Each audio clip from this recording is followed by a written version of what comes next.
Varicose veins తో బాధపడుతున్నారా? దసరా సందర్భంగా ఉచిత కన్సల్టేషన్, సర్జరీపై 20% వరకు డిస్కౌంట్. విజయదశమి శుభాకాంక్షలు రమ్మగారు. నీకు కూడా విజయదశమి శుభాకాంక్షలు జయ. సుమన్ టీవీ ప్రేక్షకులందరికీ విజయదశమి శుభాకాంక్షలు. మరి దశమి యొక్క విశిష్టత, ఆ రోజు పూజా విధానం, అనుసరించాల్సిన విధి విధానాలు, ముఖ్యంగా అవి ఒకసారి మాట్లాడుకుందామండి. నవరాత్రి పూజా విధానం 9వ రోజు రాత్రితోటి అయిపోతుంది. అయితే ఈసారి రాత్రి కాకుండా 9 పగలతోటి అయిపోయి ఆవాళ సాయంకాలమే దశమి వస్తుంది కాబోలు. ఈ సంవత్సరం పండగలన్నీ ఇలాగే చిన్న అవునండి, కన్ఫ్యూజన్ తో చేయాలా వద్దో వెళ్ళిన ఈ రోజు ఆ రోజు అనుకుంటూ ఉంటున్నాం. అలాగే ఉంటున్నాం. ఏ రోజైనా విజయదశమి నాడు చేయవలసిన విధి విధానాలు. విజయదశమి నాటి సాయంకాలం అమ్మవారిని అర్చించిన వాళ్ళకి ఇహపరాధులు అద్భుతంగా ఉంటాయట. అమ్మవారు ఎలాంటి అపరాజిత స్వరూపంలో కనిపిస్తుంది. మనం మామూలుగా చెప్పుకునే నవరాత్రి పూజా విధానంతో పాటుగా దేవి భాగవతంలో విశేషంగా ఏం చెప్తారంటే 9-10 రోజుల పాటు జరిగిన 9 రోజుల పాటు జరిగిన యుద్ధంలో 9వ నాడు అమ్మవారు 9వ నాటి రాత్రి మహిషాసుర మర్దినిగా అవతరించి మహిషుణ్ణి చంపింది. తెల్లవారేసరికల్లా ఆమెని భీభత్స రూపంలో చూశారు దేవతలు. మొత్తం ప్రాణికోటంతా స్తంభించిపోయిందట ఆ స్వరూపాన్ని చూసి. ఆ మహిషుడు పరిగెత్తాడు ఆమెకు అందకుండా. దుర్గా స్వరూపంలో వెంబడబడింది, అందటం లేదు, తిరగబడిపోతున్నాడు. అయితే ఈవిడ ఏం చేసింది, వాడు పరిగెడుతుంటే వాడు వెనకాల పరిగెడుతూ 18 చేతులతోటి అతని వెనకాల పరిగెత్తి, దుర్గకి 18 చేతులు చెప్పరు, 8 చేతులతోటే ఉంది ఆవిడ. తర్వాత స్వరూపమైన మహిషాసురమర్దిని స్వరూపం 18 చేతులు, అష్టాదశ బాహువులతోటి అన్ని శక్తులు కేంద్రీకృతం చేసి మహిషుణ్ణి సంహరించింది. అయితే ఈ అమ్మవారిని ఇలాంటి స్వరూపం రావడానికి కారణం ఆమె ఈ దేవతలందరి దగ్గర ఉన్న శక్తులని స్వీకరించిందట. ఒక్కొక్కళ్ళ దగ్గర నుంచి ఒక్కొక్కటి బ్రాహ్మి, మాహేశ్వరి, వైష్ణవి, కౌమారి, వారాహి, నారసింహి, ఐంద్రి, ఇన్ని స్వరూపాలని తీసుకుని వీళ్ళందరి దగ్గర నుంచి శక్తులు తీసుకుని ఆ అన్ని శక్తులు సమకూర్చుకుంటే కానీ మనం దేని మీదైనా పూర్తి విజయం సాధించాలంటే, ఒక చెడుని పూర్తిగా జయించాలంటే ఏకీకృత శక్తి విధానంతో కుదురుతుంది. అది చూపిస్తారు ఇక్కడ ఇదే పండగ సందర్భంలో. ఆమె ఆ మహోగ్ర రూపాన్ని చూసి ప్రాణ చిక్కోటంత బెదిరిపోయిందట. దేవతలు నిశ్చేష్టులైపోయారు. అలాంటి స్వరూపాన్ని ఎప్పుడు చూసుండల. తనని చూసి బెదిరిన ప్రాణికోటిని, దేవతా మండలందరినీ చూసి ఆమె పరమశాంతమూర్తిగా వాళ్ళకి దర్శనమిచ్చింది. ఆ దర్శనమిచ్చిన స్వరూపమే అపరాజిత స్వరూపం. ముందు ఎట్లా కనపడుతోంది, నాలుగు చాచి వాడి శిరస్సు ఖండించి ఓ శిరస్సు పట్టుకుని ఇన్ని చేతులతోటి మొత్తం అన్ని ఆయుధాలు ప్రయోగ భంగిమలో ఉన్నాయి. అన్నీ పోయి స్థిమిత శాంత స్వరూపంతో పాశాంకుశాలు పట్టుకుని చక్కగా స్థిమితంగా నీకేం కావాలో నేను అది ఇస్తాను, ఏదైనా నన్ను అడగచ్చు. అంతకుముందు ఆమెను చూసి భయం వేసింది కదా, ఆ భయాన్ని పోగొట్టింది. అపరాజిత అంటే అస్సలు పరాజయమే ఎరుగని తల్లి ఆ స్వరూపంలో కనిపించింది. ఆమెను చూసిన వాళ్ళకి ఇక పరాజయమే ఉండదు, అంతే. ఈ రోజున మనం ఎన్ని రకాలు చేస్తామో, ఈ రోజునే పాండవులు తమ తాలూకు ఆయుధాలని స్వీకరించారు, అజ్ఞాతవాసాన్ని విడిచిపెట్టారు ఈ రోజున. తర్వాత రాముల వారు ఈ రోజునే యుద్ధానికి ప్రారంభం చేశాడు. ఎన్ని రకాల కథలో చెప్పబడతాయి దీని మీద. ఇప్పుడు ఇలాంటి అత్యద్భుతమైన రోజున ఇది ఏమిటంటే దీన్ని విజయ దశమిగా చెప్తారు. ఈ రోజున ఏ పని మొదలుపెట్టినా మన పని అయిపోతుంది, పని శాంతంగా అవుతుంది, పూర్తిగా అవుతుంది, సక్సెస్ఫుల్గా అవటం కోసం పాతకాలంలో క్షత్రియులంతా కూడా ఈ రోజును విశేషంగా భావించి సీమోల్లంఘన చేసేవారంటే యుద్ధానికి సన్నద్ధమయ్యే వాళ్ళంతా కూడా 9 రోజులు అర్చన చేసి 10వ నాడు అపరాజిత అర్చన చేసిన తర్వాత సీమోల్లంఘనం అంటే ఇప్పుడు మనం ఏం చేస్తున్నాం, ఊరి మొగదలకు వెళ్ళి రావాలని చెప్తారు. తెలంగాణ అంతా కూడా ఊరు బయటికి వెళ్ళి రావాలంటారు. ఊరు బయటికి వెళ్ళి రావటం ఇది సీమోల్లంఘనం చేయటం. అంటే ఆ రోజున ఊరు దాటేవాళ్ళు. ఈ 10వ నాడు ఊరు దాటిన వాడికి వాడు ఏ పని మీద వెళ్ళాడో ఆ పని అయిపోతుంది, అమ్మవారు సాధించినట్టుగా సాధించేస్తాడు అతను. అందుకని మన వాళ్ళు ఏం చేస్తారు, పొలిమేరలు చూసి రావాలని పొలిమేర దాకా వెళ్ళొస్తారు. ఒట్టిగా పొలిమేర చూసి రావడం కాదు, ఆ రోజుల్లో చేసిన విధానం అది. అలాగే ఈ రోజున శమి వృక్షానికి పూజ చేస్తారు. అవును. మనం కూడా చేసుకుంటాం కదా, తెలంగాణ అంతా బంగారం బంగారం అని ఈ శమీ వృక్షపు ఆకులన్నీ తెంచిస్తారు.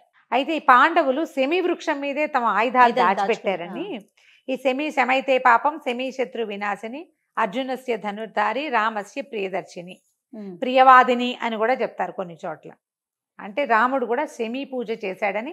అంటే ఈ శమీ పూజ నిన్న మొన్న మొదలైంది కాదు, యుగాల నుంచి ఉంది.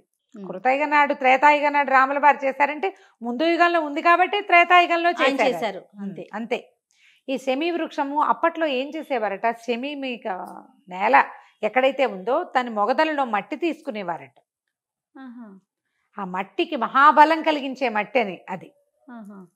మన వాళ్ళు క్రమంగా ఇక్కడ ఆకులు తుంచడం దాన్నే పంచుకోవటం అనేది వచ్చింది. అది తీసి ఇట్లా నెత్తికి అద్దుకోవాలన్నమాట. మనం పుట్టమట్టి తెచ్చుకుంటాం చూడు, అట్లా శమీ వృక్షపు మూలపు మట్టి తెచ్చుకోవాలి.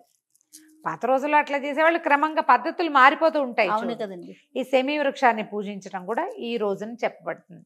మనం 9 రోజులు అర్చన చేసుకున్న వాళ్ళు అమ్మవారిని సాగనంపేసి పీఠం ఎత్తేస్తారు.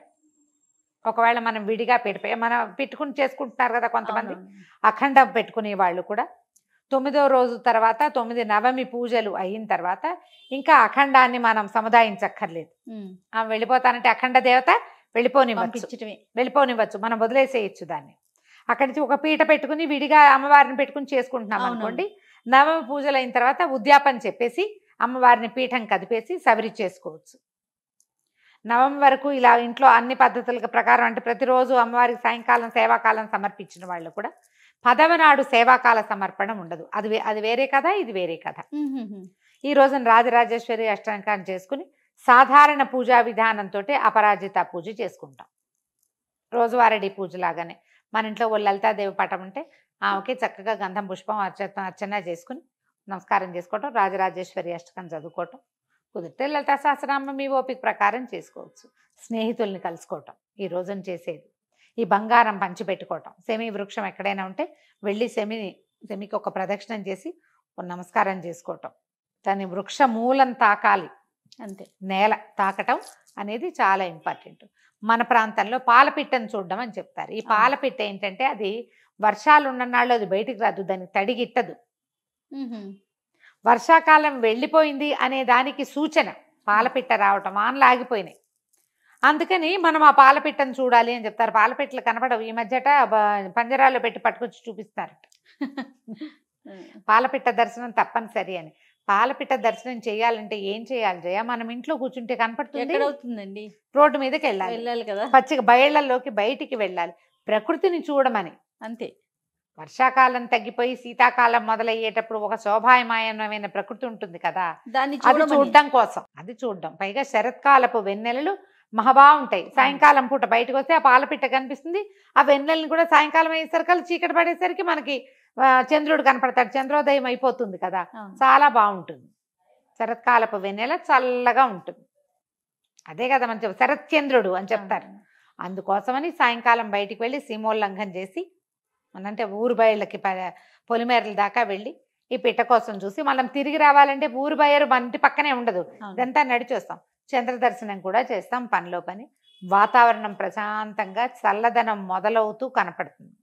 ఆ ప్రకృతిని ఆస్వాదించడం కోసం ఏర్పరిచారు. ఈ విధంగా మనం విజయదశమి పండుగ జరిపేసుకోవటమే. ఏదైనా నివేదన చేసుకోవడానికి చక్కెర పొంగలి, తర్వాత శాఖ అన్నము, చక్కగా అన్ని కూరలు వేసిన కదంబ సాదము, అలాంటివి నివేదన చేసుకోవచ్చు అమ్మవారికి. స్నేహితులతో మాట్లాడుకోవటము, దేవాలయ దర్శనం చేసి రావటము. ఈ రోజున ఏదైనా ముఖ్యమైన పనులు మొదలు పెట్టదలుచుకున్న వాళ్ళు ఇవాళ మొదలు పెడితే అన్ని పనులు సక్రమంగా అవుతాయి. వ్యాపారానికి కానీ, విద్యకి కానీ, ప్రయాణానికి కానీ, ఫారిన్ ప్రయాణం చేయదలుచుకున్న వాళ్ళు ఈ రోజునే అప్లికేషన్స్ పెట్టుకోవటం కానీ, పండగ సెలవైనా మనం రాయొచ్చు కదా, ఆన్లైన్ అప్లై చేసుకోవచ్చు కదా, వ్యాపార ఆరంభం చేసుకోవచ్చు, వ్యాపారం డెవలప్ చేసుకోవచ్చు. కొత్తగా ఏదైనా చదువుకోదలుచుకున్న వాళ్ళు ఈ రోజున మొదలు పెట్టుకుంటే చదువు సజావుగా సాగుతుంది. ఈ రోజున ఇంకా ముహూర్తం ఏం చూసుకోకర్లేదు. దశమి నాడు కొత్త బండి స్టార్ట్ చేయటం, కొత్త వస్తువులు మొదలు పెట్టుకోవటము, ఒకవేళ ఏదైనా కొత్త ఇంటికి వెళ్ళదలుచుకుంటే ఆ రోజున వెళ్ళిపోవటము, ఏదైనా చేయొచ్చు. విజయదశమి నాడు ముహూర్త నియమం విజయాలి, అంతా విజయాలి. మనం అన్ని చోట్ల ఇదే పాటిస్తాం. భారతదేశం అంతా జరుపుకునే పండగ అంతే. దసరా అందరూ చేసుకుంటారు. దశహరా అనేది 10 వృత్తులు, మన అవును. మనోవృత్తుల్లో ఉన్నటువంటి 10 రకాల దుర్లక్షణాలని పోగొట్టుకునే రోజు. ఒకవేళ ఈ 9 రోజులు మనం ఏమి చేసుకోలేదు, ఇవాళ పెద్ద పండుగ అని అనుకుంటే ఈ రోజైనా మీరు అమ్మవారిని అర్చన చేసుకోవచ్చు. ఓ లలిత సహస్రనామం చదువుకోవచ్చు, రాజరాజేశ్వరి అష్టకం చదువుకోవచ్చు, ఓ దేవాలయాన్ని దర్శనం చేసిన 10 రోజులు పూజ చేసిన ఫలితం ఈ 10వ రోజు, 9 రోజులు చేసింది 10వ రోజు పూజ చేసినా కూడా లభిస్తుంది.